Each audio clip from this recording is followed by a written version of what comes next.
Hello, good morning, everybody. So this is a crisp video to revise all the formulas that you can have in grade 11, and you can use to revise your concept before exams. So firstly, in the mechanics, you have vectors. The vectors are notated as A, giving us ax I cap plus ay j cap plus az k cap, where I cap, j cap, k cap are the directional unit vectors. They just indicate the direction. And this ax, ay, az indicate how much you need to do uh, how much is the magnitude of this particular physical quantity in this particular direction. So A is some random physical quantity, and it's a vector quantity which has some directional effect also. So it has three components, ax, ay, az, along the three axes. The magnitude of this vector quantity is given as the square root of the squares of all the individual components. So ax square, ay square, az square. Dot product a dot b, ax bx plus ay by plus az bz.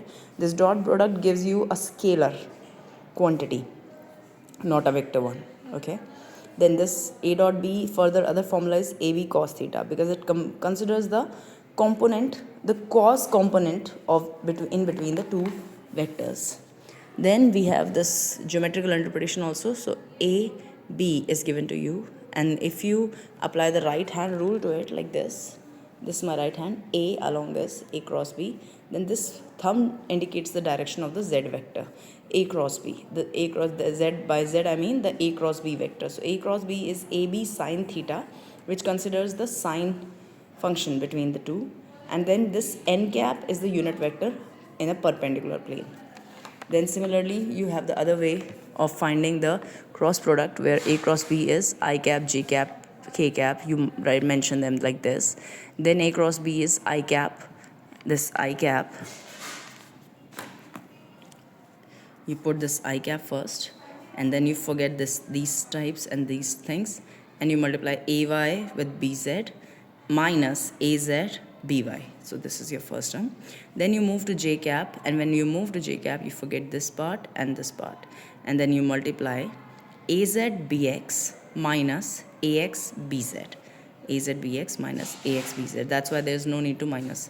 But if you'll do it other way around, then you would have to put a minus here, and this would come here and this would come here. But you follow this method which we have already used in the class. Then k cap thing is like you take this table and this table.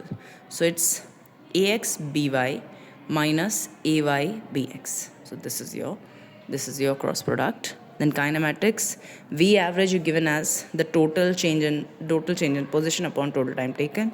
V instantaneous is dr by dt, the derivative d dt of r. Derivative है ये किसका, position का with respect to time. And which type of derivative? Like derivative is all about instantaneous changes, where delta t tends to 0.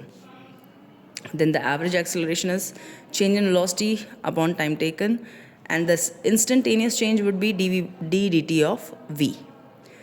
Basically the derivative of velocity with respect to time. Then motion in a straight line with constant acceleration, you have these equations, v is equal to u plus at, s equal to ut plus half at square. These you can have in the vectorial form also, like v is equal to u plus at. You have to segregate the vx, ux, ax component, you get one equation. Then you can segregate vy, uy, ay, t, the another equation. Then this s can be vector, again ut plus half at. I've just written in the vectorial form. So just remember the components that you need to work upon while solving these questions. 2a s. It's actually a dot s. Next is this thing. So relative velocity is not in your course, we not talk about it. Projectile motion. Projectile, you have this kind of motion. The trajectory looks like this. This horizontal distance covered by projectile is called range. The velocity u, the initial velocity u, is at an angle with the x-axis. That's why it has two components, ux, that is u cos theta. It has a vertical component, u sin theta. U cos theta, u sin theta. So you have made it like that. This is how your trajectory moves. Range is given to you. X is equal to ut cos theta, the x thing. Basically what I'm doing, x, basically distance is equal to speed into time. That formula we are using. Why I'm using it along the x-axis? Because along x-axis there is no change in the velocity of the body. Because हम मान के चल रहे this is happening in an air-free environment. So for the x I have put speed into time. Speed is u cos theta into t, that is the total time. Then at the place of y I'll put y, that is vertical displacement, into ut sine theta minus half gt square. Acceleration is always with a minus sign. Why? Because it is always downward. And the rest ever, wherever you would be using this formula, take it, indicate it with the directions also. Then t is the time period, like the total time taken to complete this whole journey. So it is 2u sine theta by g. U sine theta by g is the time which you take to reach from the base to the top. And when I multiply it with the 2, what we mean? That whatever time you have taken to reach to the top, the same time you will be taking to come downward. So this is the how you calculate the time. Then range is u square sine 2 theta by g, and the total maximum height is u square sine square theta by 2g. This derivation is quite important. Please do them with your hands. Then Newton's laws of motion, the linear momentum is given by P equal to mv. Then Newton's first law, inertial frame. Newton's first law is about inertial frames which are not accelerating, like which have the acceleration 0, where the velocity is not changing at all. Either the frame is at rest or the frame is moving with a constant velocity. In those cases, you use this formula, and here the F net is equal to 0. So there is no net external unbalanced force on the system. Then Newton's first law is acting, and in such case the system would either be at rest or uniform motion in a straight line.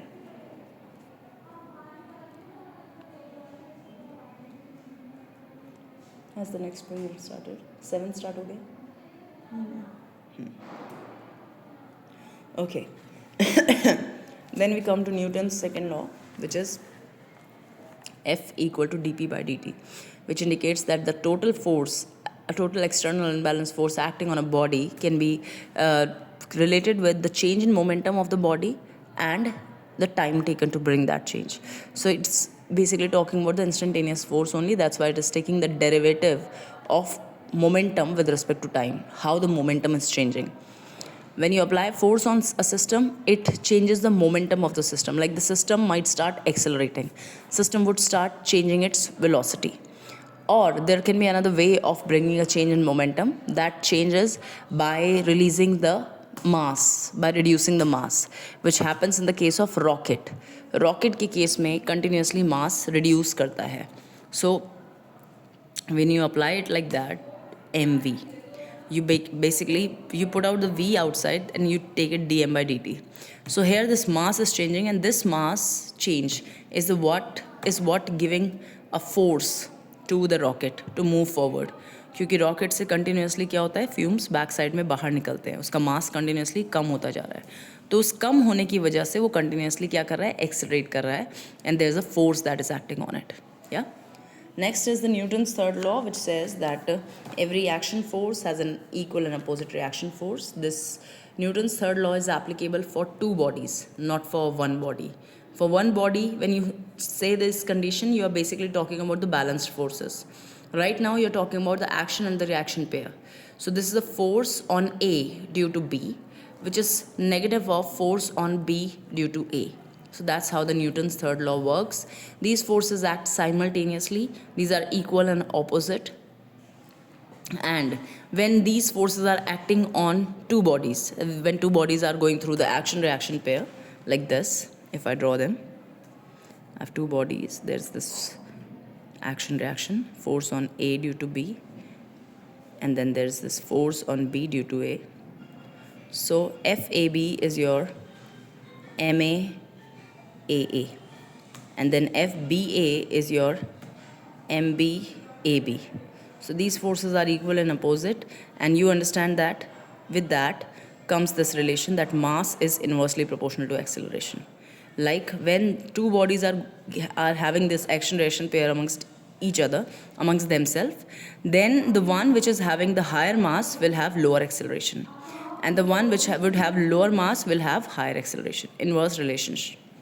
Okay, so ये gravitation का भी एक part है कि Apple क्यों अर्थ की तरफ गिरता है और अर्थ क्यों एप्पल की तरफ नहीं जाती, जबकि दोनों के बीच में सेम सेम फोर्स एक्ट कर रहा है, सेम ग्रेविटेशनल फोर्स एक्ट कर रहा है। उसके बाद आते हैं हम फ्रिक्शनल फोर्स पे। फ्रिक्शन फोर्स के बारे में आपको ये बात समझ जानी है कि फ्रिक्शन फोर्स हमेशा टेंडेंसी ऑफ द मोशन के ऑपोजिट एक्ट करेगा। यानी अगर कोई बॉडी है जिसकी टेंडेंसी, नेचुरल टेंडेंसी आगे गिरने की हो रही है, तो उस पर फ्रिक्शन जो होगा वो बैक साइड काम करेगा, और अगर उसकी नेचुरल टेंडेंसी पीछे गिरने की है तो उस पर फ्रिक्शन फॉरवर्ड डायरेक्शन में एक्ट करेगा। तो इसके बेसिस पे आप हमेशा फ्रिक्शन की डायरेक्शन जज करेंगे। जब स्टैटिक फ्रिक्शन जो कंटिन्यूसली क्या करता है, अपनी मैग्नीट्यूड को बदलता है। आपको पता होना चाहिए कि फ्रिक्शन कंटिन्यूसली अपना मैग्नीट्यूड ऐसे बदलता है कि आप यहाँ पे अप्लाइड फोर्स रखिए कि जो आप अप्लाई कर रहे हैं, और यहाँ पे फ्रिक्शन रखिए। जैसे जैसे आप अपना अप्लाइड फोर्स बढ़ाएंगे आपका फ्रिक्शन बढ़ता रहेगा, और फिर एक टाइम आएगा जब ये अपनी लिमिट तक पहुँच जाएगा, यानी उसके बाद ये फ्रिक्शन और नहीं बढ़ सकता। तो एकदम से एक मोमेंट आएगा जब ये इंटरलॉकिंग्स हैं वो ब्रेक करेंगी और बॉडी हमारी एक लोअर वैल्यू पे जाएगी, और काइनेटिक फ्रिक्शन के साथ ये आपका एफ काइनेटिक हो गया, उससे मूव करेगी। ये आपका एफ लिमिटिंग हो गया, यानी टॉप वाला पॉइंट तो लिमिटिक दिखा रहा है, ये नीचे वाला पॉइंट काइनेटिक दिखा रहा है, और ये जो बीच में जो रेंज चल रही है ये आपका स्टैटिक है, जो कंटिन्यूसली क्या कर रहा है, अपना मैग्नीट्यूड बदलता रहता है। जैसे जैसे आप अप्लाइड फोर्स बढ़ाएंगे वैसे वैसे आपका स्टैटिक फ्रिक्शन बढ़ेगा, बट जब वो लिमिटिंग वैल्यू पे पहुंच जाएगा which is called F static max, यानी maximum value of static friction, तो उसका मैग्नीट्यूड आप म्यू एल करके भी दिखा सकते हैं, म्यू एल एन। एन क्या होगा, आपका नॉर्मल रिएक्शन फोर्स, जो कई बार ग्रेविटी के अपोजिट होता है और कई बार ग्रेविटी के अपोजिट नहीं होता। Then the kinetic friction is mu k N. दोनों के कोएफिशिएंट अलग अलग होंगे, ये सरफेस की प्रॉपर्टी है। Okay, next is your banking angle, कि बैंकिंग में एंगल कितना हो कि आपका बॉडी प्रॉपरली मूव कर सके। मतलब आप वो एंगल भी कह सकते हैं, और आप ये भी निकाल सकते हैं कि वो थीटा कितना हो कि हमारी बॉडी जो मूव कर रही है इन अ सर्कल वो प्रॉपरली मूव कर पाए। So I put the M G here, I put the normal reaction force here, and the natural tendency of the body is to move away from this circle. वो circle में नहीं रहना चाहती, तो आपका friction आप कहाँ बनाएंगे, नीचे की तरफ। अब आप इसके बेसिस पे अपना कंपोनेंट निकाल सकते हैं। आपका ये कंपोनेंट बनेगा थीटा, यस ये कंपोनेंट आपका थीटा होगा, तो आपके पास ये वाला एफ कॉस थीटा फोर्स आ जाएगा। ऐसे ही आप अपने नॉर्मल रिएक्शन को भी ब्रेक कर सकते हैं डिपेंडिंग ऑन द बॉडी कौन से सर्कल में घूमेगी। बॉडी ऐसे सर्कल में घूमेगी। यस ये रोड है, रोड का एक पार्ट मैंने बनाया है, ये पूरी रोड एक 3D रोड है। तो बॉडी ने एक ऐसे सर्कुलर ट्रैजेक्टरी को फॉलो करना है, और उस सर्कुलर ट्रैजेक्टरी के लिए सेंट्रीपिटल फोर्स कौन सा है, एक एफ कॉस थीटा आपके पास कंपोनेंट आ रहा है।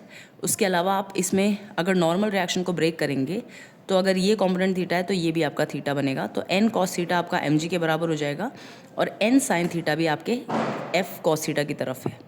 तो ये डायग्राम आपको बहुत अच्छे से सीखना है। अगर आपको डाउट होगा तो आप इस पर डिस्कस कर सकते हैं, बट ये आपको अच्छे से करना है।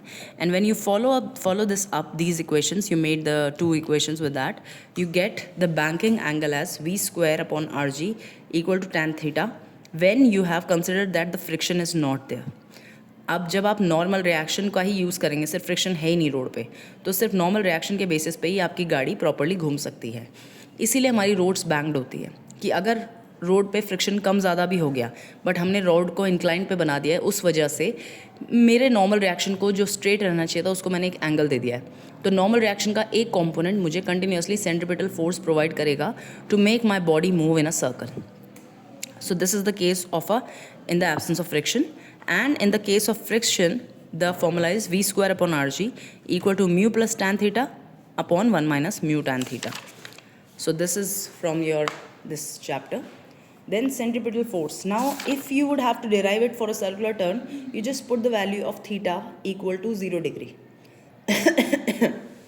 तो सर्कुलर टर्न के लिए अगर आप इस केस में 0 वैल्यू पुट करेंगे, tan थीटा 0 हो जाएगा, tan थीटा 0 होगा, तो आपको v की स्क्वायर की वैल्यू मिलेगी म्यू आर जी, और उसके बेसिस पे आप एक सर्कुलर टर्न के लिए क्या फॉर्मूला बनने वाला है वो आप डिराइव कर सकते हैं। Okay, that's how it is. Next is the centripetal force, the force which makes the body move in circular motion. So इसमें सेंट्रीपिटल फोर्स आपका है, सेंट्रीपिटल फोर्स का फॉर्मूला है mv स्क्वायर अपॉन आर, जहाँ पे v क्या है, body की tangential velocity. Centripetal acceleration is acting towards the centre, body की टेंजेंशियल वेलोसिटी ऐसे है। सो अगर बॉडी पे सेंट्रीपिटल फोर्स निकालना है तो दैट इज mv²/r। v की जगह आप पुट कर सकते हैं ओमेगा आर, तो वो ओमेगा²r² होगा, यहाँ से r कैंसिल होगा, तो आपके फोर्स का एक अनदर फॉर्मूला बनेगा mω²r। तो बेसिकली सेंट्रीपिटल एक्सेलरेशन के दो फॉर्मूला हैं, v²/r और दूसरा ओमेगा²r, जहाँ ओमेगा क्या है, angular velocity of the body. Then pseudo force, if I talk about pseudo force, it's like when your system is accelerating, the bodies inside the